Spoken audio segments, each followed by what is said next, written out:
வணக்கம் பிளான் பார்த்த நேர்களே. இந்த வரை நம்ம பார்க்குறோம்னா, நிறைய ஒரு பெரிய டாபிக் இப்போ லாஸ்ட் ஒரு மாசமா ஓடின்னு இருக்கு. என்னன்னு பார்த்தீங்கன்னா, இந்தியா வந்து மிடில் இன்கம் கண்ட்ரிலேயே ட்ராப் ஆயிடுவாங்களா? அதை தாண்டி போவாங்களா?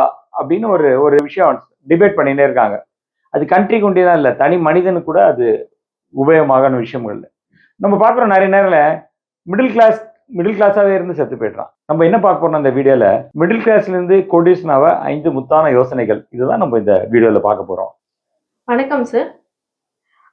நான் உங்க யூடியூப் சேனலை ஒரு 3 மாசமா பார்த்துட்டு இருக்கேன். நீங்க நிறைய நல்லான கருத்துக்கள் கொடுத்துட்டு இருக்கீங்க. எனக்கு சில கேள்விகள் இருக்கு. அது உங்ககிட்ட கேட்டு போலான்னு வந்திருக்கேன். சொல்லுங்க. மிடில் கிளாஸ் வாழ்க்கை தரத்தை உயர்த்தக்கூடாதா சார்? நாங்க இப்படிதான் இருக்கணுமா? இல்ல, நம்ம பார்க்கலாம்.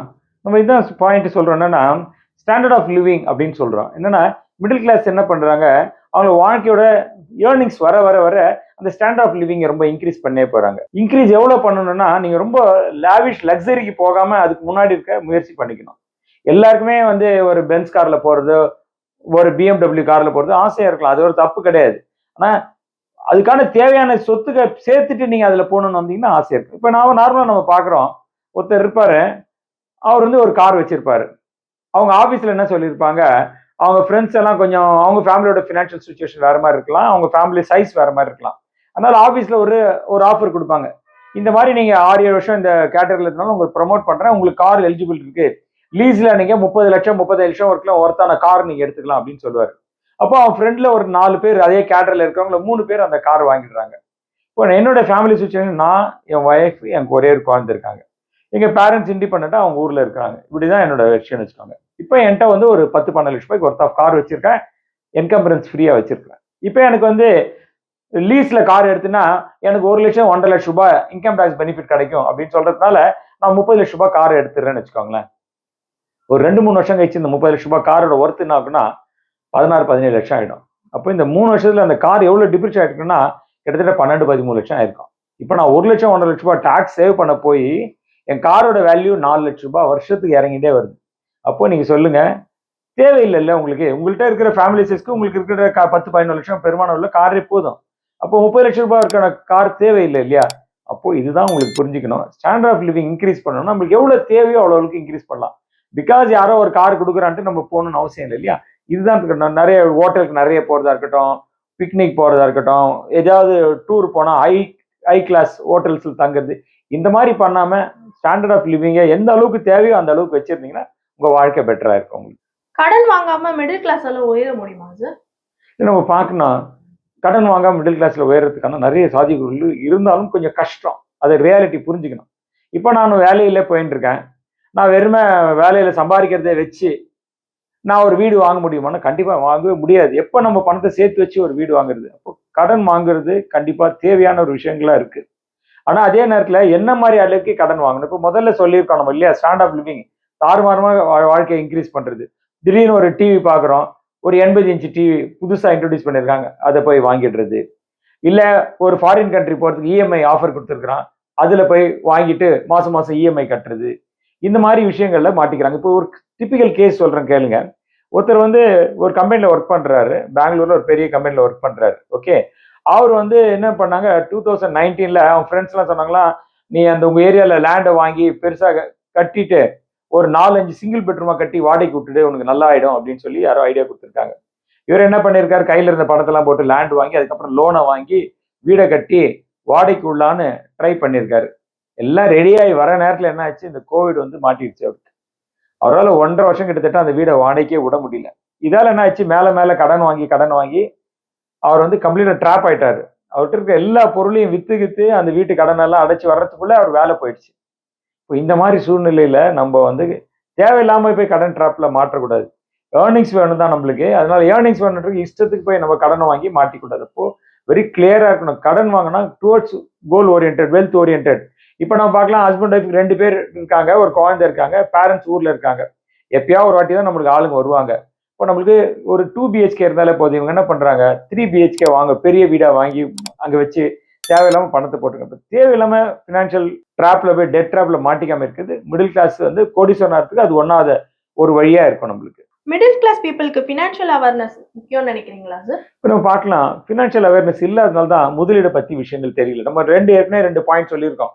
இந்த இடத்துல ஃபினான்ஷியல் அவேர்னஸ் இருந்தால் அவங்க அந்த வேலையை செய்வாங்களா? பண்ண மாட்டாங்க. ஃபினான்ஷியல் அவேர்னஸ் இல்லாதனால என்ன பண்றாங்க, இன்வெஸ்ட்மெண்ட் ஆப்பர்ச்சுனிட்டிஸை மிஸ் பண்ணிடுறாங்க. இன்வெஸ்ட்மெண்ட் ஆப்பர்ச்சுனிட்டிஸை மிஸ் பண்றதுனால சரியான முதலீடுகள் அவங்களால பண்ண முடியல. ஒன்று ரியல் எஸ்டேட்ல ஹையா போயிடுறாங்க, இல்ல டெட்ல ஹையா போயிடுறாங்க, இல்ல கோல்டுல ஹையா போயிடுறாங்க, இல்ல என்ன ஆகுறாங்க, ஃபுல் அண்ட் ஃபுல் ஈக்விட்டி மார்க்கெட்ல இன்வெஸ்ட் பண்ணுங்க. அப்போ ஃபினான்ஷியல் அவேர்னஸ் இருந்தா எந்தெந்த இலக்குகள் இருக்கு அந்த இலக்குகள் அடிப்படையில முதலீடு பண்ண ஆரம்பிச்சிட்டாங்கன்னா ஆட்டோமேட்டிக்கா அவங்களுக்கு அந்த பிரச்சனை சால்வ் ஆயிடும். அப்போ ஃபினான்ஷியல் அவேர்னஸ் எல்லாருக்குமே கண்டிப்பா அவசியமான ஒரு விஷயமா இருக்கு நம்மளுக்கு. ஃபினான்ஷியல் கோல்ஸை முக்கியப்படுத்தணுமா?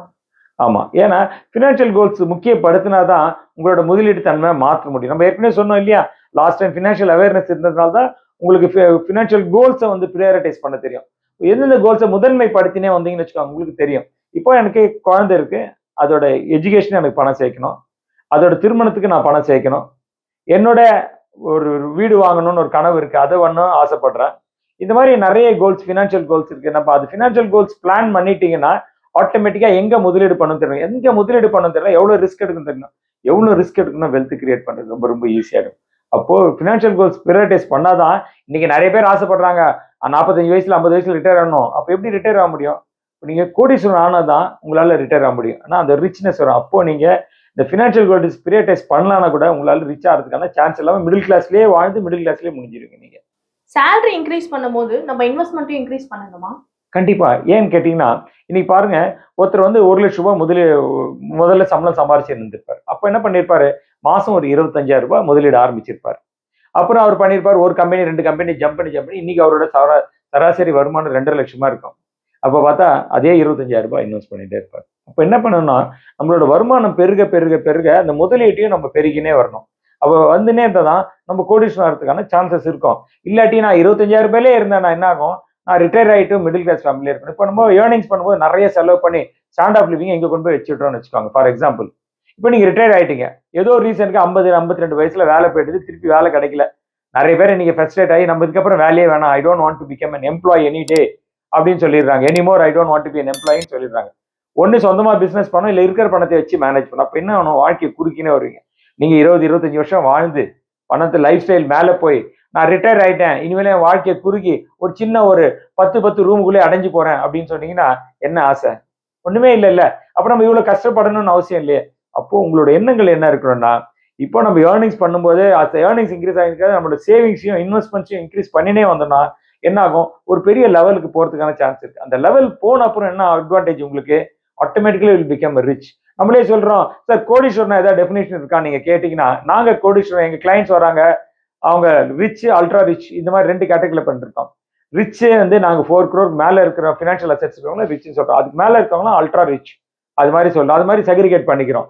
ஸோ இந்த மாதிரி நீங்க வாழ்க்கையில ஒரு ரிச்சா ஆகணும்னா, இப்போ இந்த 5 ஃபினான்ஷியல் கோலை நீங்க ஃபாலோ பண்ணினே, இந்த 5 பாயிண்ட்ஸ் நம்ம டிஸ்கஸ் பண்ண பாயிண்ட் ஃபாலோ பண்ணினே வந்தீங்கன்னா கேரண்டியா நீங்க மிடில் கிளாஸ்ல இருந்து கோடீஸ்வரன் ஆகிறதுக்கான சாத்தியக்குள் இருக்கு. இது நேர்வழியிலே பண்ண முடியுமா? கண்டிப்பா நேர்வழியிலே பண்ண. இந்த 5 முத்தான யோசனைகளை பண்ணி நீங்க மிடில் கிளாஸ்லயே ட்ராப் ஆகாம மேல் லெவல் போனீங்கன்னா, இந்தியா மாதிரி ஒரு இறந்த கண்ட்ரி கூட மிடில் கிளாஸ் கண்ட்ரியா மாறாம அதுக்கு அடுத்த லெவல் போறதுக்கான சாத்தியக்குள் இருக்கு. இப்போ நம்ம வீட்டுல என்ன தொடங்குறோமோ அதுதான் கண்ட்ரிக்கு முடியும். ஹோப் இந்த வீடியோ உங்களுக்கு ஒரு விழிப்புணர்வு ஒரு வீடியோ வந்திருக்கும்னு நினைக்கிறேன். மிடில் கிளாஸ்ல இருந்து நீங்க கண்டிப்பா மாறணும்னா இதுல சொல்லியிருக்க 5 பாயிண்ட் உபயோகப்படுத்தி பாருங்க. இதுல உங்களுக்கு ஏதாவது விஷயம் புரியல, ஏதாவது கிளாரிபிகேஷன் வேணும் அப்படின்னா கீழே கொடுத்துருக்க நம்பரை அணுகுங்க. எங்க ஸ்டாஃப் உங்களுக்கு ஹெல்ப் பண்ணுவாங்க. தேவைன்னா எங்களோட கனெக்ட் பண்ணி விடுவாங்க. ஸோ இதை நீங்க டெஃபினட்டா இம்ப்ளிமெண்ட் பண்ணா எனக்கு கான்ஃபிடென்ட்டா தோணுது நீங்க கோடீஸ்வரன் ஆகிறதுக்கான வாய்ப்புகள் இருக்கு. கோடீஸ்வரன் ஆகிறதும் உங்க கையில இருக்கு. நீங்க தான் ஃபர்ஸ்ட் டைம் இந்த எங்க சேனல் பாத்தீங்கன்னா சப்ஸ்கிரைப் பண்ணிக்கோங்க. பிடிச்சிருந்தா லைக் பண்ணுங்க. உங்க ஃப்ரெண்ட்ஸ் யாராவது உங்க மிடில் கிளாஸ்ல இருக்காங்க, லோயர் மிடில் கிளாஸ், அவனையும் ஒரு லெவல் உயர்த்தணும், அவங்களுக்கு இந்த வீடியோ யூஸ்ஃபுல்லா இருக்குன்னா அவங்களுக்கும் ஷேர் பண்ணுங்க. Signing off. This is Suresh பார்த்தது. பை.